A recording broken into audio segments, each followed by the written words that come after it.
Red রোডে সেনার মহড়া চলাকালীন ফের দুর্ঘটনা, ফিরল 10 বছর আগের ভয়াবহ স্মৃতি।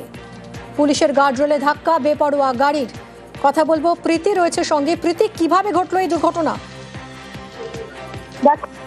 26শে জানুয়ারি প্রজাতন্ত্র দিবসের কুচকাওয়াজ এবং তার আগে এই কটা দিনে কিন্তু যে মহড়া, সেই মহড়া রেড রোডে চলে এবং সকাল 7:30 নাগাদ একটি গাড়ি বেপরোয়া ভাবে আসে এবং এসে প্রাথমিকভাবে যেহেতু পুলিশের তরফে গার্ডরেল করে দেওয়া হয়েছিল, সেই গার্ডরেলে ধাক্কা মারে এবং সেখানে যারা উপস্থিত ছিলেন তাদের বক্তব্য যে একটুর জন্য তারা প্রাণে বেঁচেছেন এবং ইতিমধ্যে সেই গাড়িটিকে, বিলাসবহুল গাড়ি, তাকে আটক করেছে ময়দান থানা। গাড়ির যে চালক, তাকে আটক করা হয়েছে এবং সূত্রের খবর যে সেই গাড়িতে 3 থেকে 4 জন কম বয়সী ছেলেমেয়ে ছিল, তাদেরকেও কিন্তু জিজ্ঞাসাবাদ চলছে।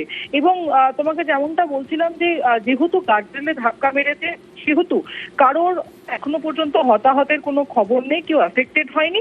তবে এখন প্রশ্ন হচ্ছে যে 10 বছর আগে যে ঘটনা কলকাতা শহরের বুকে হয়েছিল, অর্থাৎ রেড রোডে হয়েছিল, সেই ঘটনার পুনরাবৃত্তি হতে গিয়ে কিন্তু কিছুটার জন্য কার্যত হচ্ছে রক্ষা পেলেন তারা, এমনটাই মনে করছেন অনেকে। ধন্যবাদ প্রীতি।